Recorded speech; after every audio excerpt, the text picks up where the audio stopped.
আমাদের যখন গলাটা একটু ভেঙে যায় আমরা কিন্তু প্রথমেই ভেবে নিই যে ঠান্ডা লেগেছে বা টনসিলের কোনো সমস্যা হয়েছে। সেক্ষেত্রে স্যার আসলে এই যে কণ্ঠস্বরের পরিবর্তনটা কতদিন ধরে থাকলে আমরা অন্য কিছু ভাববো যে এটা আসলে ঠান্ডার সমস্যা না বা অন্য কিছু হতে পারে বা চিকিৎসকের শরণাপন্ন হব, এই বিষয়টা যদি একটু বলতেন। এইটা খুবই গুরুত্বপূর্ণ একটা বিষয় খুরশিদ আলম ভাই সে রেইজ করেছে। আসলে আমরা সচরাচর কিন্তু আমাদের শরীরের রোগ ব্যাধিকে পাত্তা দিই না, তাই না?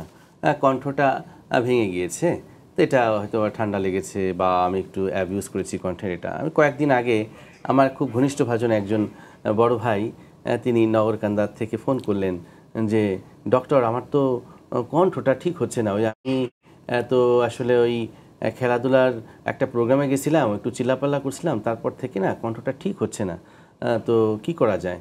আমি বললাম যে কতদিন? তাও 6 মাস হয়ে গেল।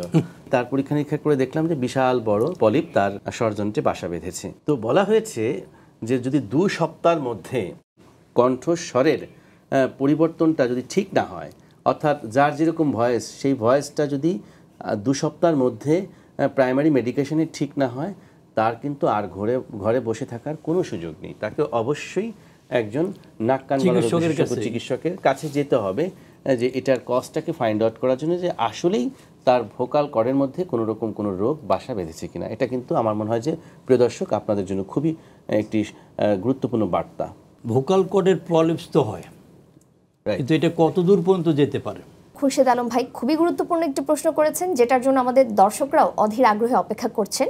এই ভোকাল কর্ডের কোনো সমস্যা হয়ে গেলে, মূলত পলিপ হয়ে গেলে আদৌ কি এর কোনো সমাধান আছে?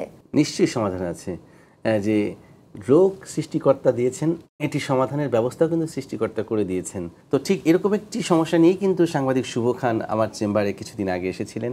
সে তো খুবই নার্ভাস, সে একজন ভয়েস আর্টিস্ট, সে একজন সাংবাদিক, তাকে রিপোর্টিং করতে হয়, ভয়েস দিতে হয়, সংবাদ পড়তে হয়।